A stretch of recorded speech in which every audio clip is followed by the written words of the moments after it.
जय माता दी दोस्तों, मैं आप सबके सामने एक माता रानी की भजन पेश करती हूँ। ये भजन बहुत ही प्यारा है फ्रेंड्स।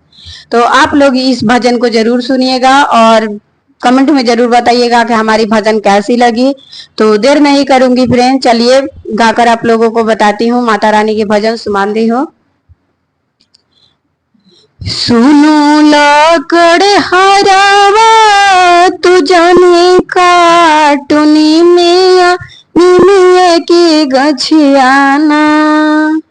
सुनो लाकड़ हरावा तो जाने का टुनी में निमिये के गछियाना।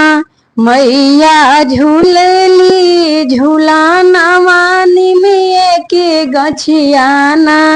मैया झूलली झूलाना वानी में के गछियाना।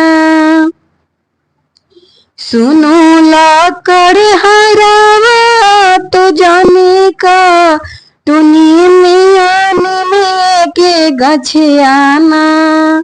ओ निमिये के गछियाना सातो बहनी झूलली झूलाना निमिये के गछियाना।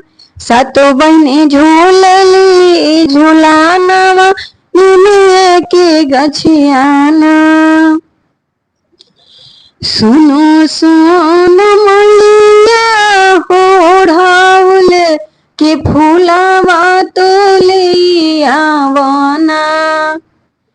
सुनो सोन मलिया होढ़ाउल के फूलावा तो ले आवना। मैया के करब हम पूजानवा तो ले आवना।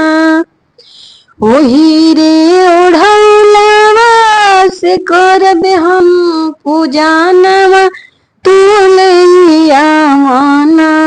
मैया के होखेला पूजानवा तू ले आवना। लकड़ हरावा तू जाने का टुनी में आने के गछियाना। मैया के झूलली झूलाना निमिये के गछियाना। मैया मोर झूलली झूलाना निमिये के गछियाना। सातो बहनी झूलली झूलाना निमिये के गछियाना। जय माता दी दोस्तों, आप सभी को हमारी भजन कैसी लगी कमेंट में जरूर बताइएगा। भजन अच्छी लगी हो तो वीडियो को लाइक शेयर सब्सक्राइब जरूर कीजिएगा। ऐसी अच्छी सी भजन सुनने के लिए रूबी की लोकगीत को आप लोग प्यारा आशीर्वाद दीजिए और बढ़ाइए आगे। तो आप लोग अपना प्यारा आशीर्वाद इसी तरीके से बनाए रखिए। तो मिलते हैं फ्रेंड्स एक नए भजन के साथ, तब तक के लिए जय माता दी दोस्तों।